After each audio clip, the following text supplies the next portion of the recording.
in the market I can only tell you one thing, आपका sole objective और sole focus should be on risk management। आपको risk manage करना बहुत important है। आप अपने रिस्क को मैनेज करिए and then only you will be able to make money from the market. Hi investment traders, welcome back to the channel. आज है 25 अप्रैल 2025 और आज मार्केट में क्या फ्री फॉल आया था मॉर्निंग में।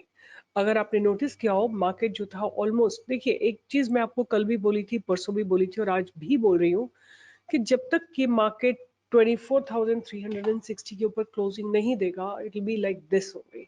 You will see a lot of selling coming in. आप छोटे टाइम फ्रेम पे जाके देखिए, ट्रिपल टॉप बन चुका है। ट्रिपल टॉप सेम वैल्यू पे। आपको मैंने बोला था कि बहुत ज्यादा एग्रेसिव सेलर्स बैठे हुए हैं। They initiated the selling on 23 अप्रैल 2025 को और अभी तक मार्केट जो है गिर रहा है। ऑफ कोर्स आज न्यूज के चलते था, बिकॉज ऑफ द पाक और इंडिया का जो टेंशन चल रहा है बीच में, उसके चलते ही आप देख रहे थे फ्री फॉल मार्केट में आया था।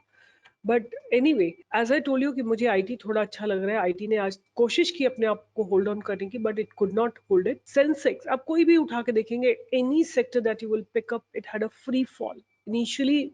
all the sectors were just falling freely in the market, right? So this kind of a free fall comes, when there is a news, right? और न्यूज के चलते जब इतना फ्री फॉल आता है, अगर न्यूज आपकी इकोनॉमी को कुछ उसमें कोई चेंज नहीं लाता है, तो ये bounce back is also very very fast. Hopefully आने वाले कुछ दिनों में और 2 हफ्ते में आपको ये सारा रिकवर होके और 24,360 का हाई अगर ब्रेक होगा तो आपको एक अच्छा मूव आता हुआ दिखाई देगा। But as of now market looks very very weak, right? अब हम एक चीज और देखते हैं कि ये जो ट्रेंड लाइन है, this trend line is being maintained, right? This trend line being maintained still। Nifty ने जहां पे ये ट्रेंड लाइन बनती है वहीं पे आके एक सपोर्ट लिया और बाउंस लेने की कोशिश की है। आने वाले दिनों में देखते हैं कि क्या होता है। ऑलराइट, तो ये तो हो गई बात निफ्टी की। अब हम बात करते हैं कि मेरे रडार पे कौन सा स्टॉक रहने वाला है। मेरे रडार पे जो स्टॉक रहने वाला है उसकी मैं बात करूंगी। पहले उसको हम स्टडी करते हैं। जो स्टॉक है उसका नाम है force Motors limited. Force Motors Limited was established in 1958 and it's a flagship company of Abhay Firodia Group. The company is in the business of manufacturing fully vertical integrated small and light commercial vehicles, multi-utility vehicles and agricultural sectors, which it supplies to the various countries in the Middle East, Asia, Latin America and Africa, and it was known as Bajaj Tempo till 2005. The company is into development and manufacturing of automotive components and vehicles. Its range of products includes light commercial vehicle, multi-utility vehicles, small commercial vehicles, special vehicles, and agricultural sectors through its subsidiary Tempo Finance West. It is engaged in providing financial services through its joint venture company Force MTU Powers. और अगर हम बात करें कि इनके collaborations किन किन के साथ है, तो force Motors has partner with global automotive names like Daimler, BMW, Rolls-Royce, ZF, Bosch, MAN, etc. It produces engines and axles for Mercedes-Benz India and BMW India. Till date, company has supplied over 1,50,000 engines and over 1,40,000 axles for Mercedes-Benz India and over 70,000 engines to BMW. अगर इनके market share की बात करें तो they have रफली about 70% share in the LCV school buses and ambulances segment. अगर new products की बात करें तो companies recently introduced a new series of vans which is an extension to the traveller range under the brand name Urbania, a monocoque 33 and 41 seater monobuses. It also launched a new platform of Gurkha. अगर इनकी manufacturing bifurcation, इनकी revenue bifurcation की बात करें तो manufacturing से आता है करीब 48%, मोटर व्हीकल इंजन से 36%, पार्ट्स एंड एक्सेसरी से 7% and manufacturing of tractors say about 3%। तो ये इनका मेजरली जो है और ये कंपनी है करीब 12,000 करोड़ की और इनका पी बहुत नॉमिनल सा है 23.8, ROC is about 23.8% and ROE is about 18.8%। अगर हम बात करें इनके प्रोज की तो company is reduced debt, company is almost debt free, company has delivered good profit growth of 22.1 CAGR। And अगर कॉन्स की बात करें तो the stock is trading 4.76 times its book value and company has a low return on equity of about 5.8% over the last 3 years. अगर हम बात करते हैं इनकी सेल्स की, क्वार्टर ऑन क्वार्टर इनकी सेल्स आप देख सकते हैं लगातार ग्रो कर रही है। इनके ऑपरेटिंग प्रॉफिट मार्जिन्स -2 के बाद 0 हुए और फिर 4% से बढ़ के 12% पे आगे लगातार ग्रोथ हो रही है। और अगर हम बात करते हैं प्रॉफिट आफ्टर टैक्स की, नेट प्रॉफिट की, तो काफी समय नेगेटिव रहने के बाद इनके प्रॉफिट्स अब पॉजिटिव में कन्वर्ट हो चुके हैं। ईपीएस की बात करें तो ईपीएस इनका रॉक सॉलिड है, definitely very very commendable EPS they have. अगर हम सेल्स ईयर ऑन ईयर की बात करते हैं तो इन्होंने अपना सेल्स को 12 साल में ऑलमोस्ट लाइक 4 टाइम्स किया है और ऑपरेटिंग प्रॉफिट को 54 करोड़ से बढ़ा के 1020 टाइम्स इंक्रीज किया है, आई वुड से। और ऑपरेटिंग प्रॉफिट मार्जिन को 3% से बढ़ा के 13% पे लाया और नेट प्रॉफिट को 14 करोड़ से बढ़ा के 504 करोड़ पे लेके आए। ईपीएस को 10.94 से लेके 384 पे लेके आए, which is a massive massive growth. और अगर हम बात करते हैं इनके रिजर्व्स की, तो reserves are continuously growing and the borrowings they have reduced over last many quarters. अगर हम कैश फ्लो की बात करते हैं तो cash flow is definitely increasing on a rapid speed. और अगर हम बात करते हैं इनके प्रॉफिट्स की, they are also growing and net cash flow is positive, right. अगर हम डेटा डेज की बात करें, बट नॉमिनल से 5 डेटा डेज है and ROC is about 24%, which is also good. और अगर हम प्रोमोटर्स होल्डिंग की बात करते हैं तो लगातार कांस्टेंट है।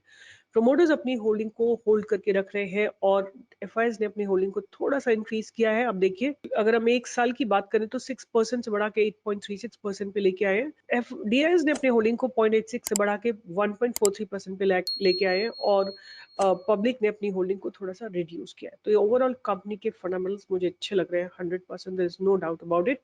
अब हम देखते हैं इसका चार्ट पैटर्न। तो मुझे जो है इसका चार्ट पैटर्न भी बहुत अच्छा लग रहा है। आप में से बहुत लोग आएंगे और बोलेंगे कि इतना हाई वैल्यूड स्टॉक क्यों दिया है। देखिए, ये स्टॉक ऐसे नहीं दिए जाते कि वैल्यू देखी जाती है, स्टॉक दिए जाते हैं, परफॉर्मेंस देखी जाती है कि किस तरह की परफॉर्मेंस हो रही है। Are they about to give a breakout. अगर आपको मैं बहुत एक पेनी स्टॉक दे दूं, बट अगर वो पेनी स्टॉक लेट से 25 रुपए का है और आने वाले कुछ दिनों में वो 20 रुपए का हो जाता है तो आपको 20% का लॉस हो जाएगा, राइट। अगर वो बढ़ के 30 रुपए का हो जाएगा तो आपको ऑलमोस्ट 20% का प्रॉफिट हो जाएगा। इसी तरह आपको परसेंटेज पे फोकस करना है। अगर ये स्टॉक जो अभी 9500 के आसपास है, अगर ये आपको आने वाले दिनों में 10,000, ये जो पीछे वाला पीक है ये लगा दे, तो आपको ऑलमोस्ट लाइक 700-800 पॉइंट्स का, आपको ऑलमोस्ट लाइक 8-9% का प्रॉफिट हो जाएगा। You have to work your profits in terms of percentage, not in terms of कि पेनी स्टॉक में कितनी क्वांटिटी बाय कर सकते हो, राइट। अगर आपके पास 10,000 रुपए है तो बस एक ही क्वांटिटी बाय कर सकते हैं। आपका बाइंग इस स्टॉक में इनिशिएट होगा अब 4,000, जो ये पास्ट बैनर बना हुआ है 4,000 9,450, इसके ऊपर आप बाय करेंगे। आपका एक्यूमुलेशन जोन रहेगा बहुत पास में, समवेयर हियर ओनली 8,800 का आपका एक्यूमुलेशन जोन रहेगा। और ऊपर की तरफ आपको पहले टारगेट मिलेंगे 9,900 के, फिर 10,200 के। और अगर वो ये क्रॉस कर जाता है, like the way it looks, I find it very promising. You'll see the targets of 10,500, 11,000, 11,500 and 12,000.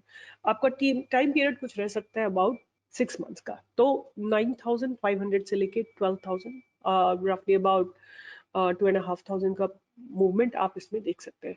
What I really want to say कि आप लोग आके लिखते हो कि इस स्टॉक का क्या, 1.1 सोल्यूशन का क्या, या उस स्टॉक का क्या। तो मैं जब भी कोई आपको स्टॉक देती हूँ, आपको मैं उसका स्टॉप लॉस देती हूँ, तो please honour the stop loss, do not come and write here. आप लोग कुछ नहीं करते हो ड्यू डिलिजेंस, आप केवल स्टॉक का नाम देख लेते हो और एंट्री भी नहीं देखते हो कहाँ पे। Like in the morning I have given a stock called IEX, और आईएक्स का मैंने वेरी क्लियरली मैंने इसका टारगेट एंट्री दिया था above the day high, and somebody entered it before, like the high was broken. This is where we have given a buy. आप लोग केवल नाम सुनते हो और एंट्री लेते हो। मैंने 202 पे इसका बाय दिया था, आपने कुछ नहीं सुना, आपने नाम सुना और बाय करके, और फिर आप देखिए पूरे दिन स्टॉक नीचे गया। तो चॉइसेस आप लोग खुद बनाते हो, राइट। आपको कोई भी ऐसा स्टॉक नहीं होता जिसका मैं स्टॉप लॉस नहीं देती हूँ। If I don't give it quantitatively, I tell you कि ये जो ट्रेंड लाइन है ये आपका स्टॉप लॉस है। आप लोग ऑनर ही नहीं करते हो, फिर आके लिखते हो इस स्टॉक का क्या, आपने ये स्टॉक तब दिया था, ये दिया था, वो दिया था। मैं we are sitting in a space which is a probability, space of probability, right. हो सकता है स्टॉक चले, हो सकता है स्टॉक ना चले। आपको स्टॉप लॉस को ऑनर करना है। If you don't honour, then you don't come back and write here कि उसका क्या और इसका क्या, राइट, बिकॉज अगर आप रिस्क मैनेज नहीं करेंगे, मनी मैनेज नहीं करेंगे, ट्रेड मैनेज नहीं करेंगे, तो nothing can help you. You know, in the market I can only tell you one thing, आपका सोल ऑब्जेक्टिव और sole focus should be on risk management. आपको रिस्क मैनेज करना बहुत इंपॉर्टेंट है। आप अपने रिस्क को मैनेज करिए, and then only you will be able to make money from the market. मुझे इतना ही बोलना है। आप लोगों का क्या कहना है वो आप लोग कमेंट बॉक्स में लिख सकते हैं। क्यों नहीं आप लोग ऑनर करते हो स्टॉप लॉस को, वो भी लिखो। और लगाना तो पड़ेगा स्टॉप लॉस, अगर नहीं लगाओगे तो यहाँ आके लिखने की जरूरत नहीं है। 1 और 2, अगर अच्छी क्वालिटी का स्टॉक है एनालाइज करो। आजकल तो एआई वगैरह कुछ कुछ आ गया, इतना हेल्प लो उनकी, और फिर उसमें लोअर लेवल पे और एक्यूमुलेट कर सकते हो। काम तो करना पड़ेगा, राइट। जब आप पैसा कमाना चाहते हो, कोई ऐसा धंधा बता दो आप मुझे जिसमें बिना बिना मेहनत करे पैसा कमाया जाता है। आप ऑफिस जाते हो, आपको पैसा बनाने के लिए 30 दिन काम करना पड़ता है। आप कोई एक छोटा सा ठेला भी लगाते हो, राइट, आपको रोज खड़े होकर चीजें बेचनी है वहां पे, right. End of the day आप 500,000 2,000 रुपीज बना के घर लाते हो। कोई ऐसा जॉब बताइए ना जिसमें आपको मेहनत नहीं करनी पड़ती, सब में करनी पड़ती है। You want to make money from the stock market, जहां आपकी फाइट ही उन लोगों से है जिनके पास बहुत ज्यादा पैसा है, जिनके पास बहुत बड़ी कैपिटल है, जिनके पास बहुत सारी नॉलेज है, इनसाइड इन्फॉर्मेशन है। आप उनसे फाइट कर रहे हो, और you want to come back here without any knowledge. You just want to work on tips. It's not going to work out. Please start learning. Do your due diligence, do your risk management, money management, and trade management, and that's going to make you a very very strong trader. Time लगेगा, but it's a it's a journey worth traveling. सारे सब कुछ होगा इसमें, glitches आएंगे, accidents होंगे, road blocks मिलेंगे, but you will be able to cross over all of them and become a successful trader one day. I'm hoping and wanting you all to become the best traders in the world. With this, I'll be signing off, and I'll see you in the live market every day when the market is working from 10 to 11. Bye bye, take care, keep learning, and क्या क्या आप लोग सीखना चाहते हो आप comment box में लिख सकते हो। Bye bye, take care.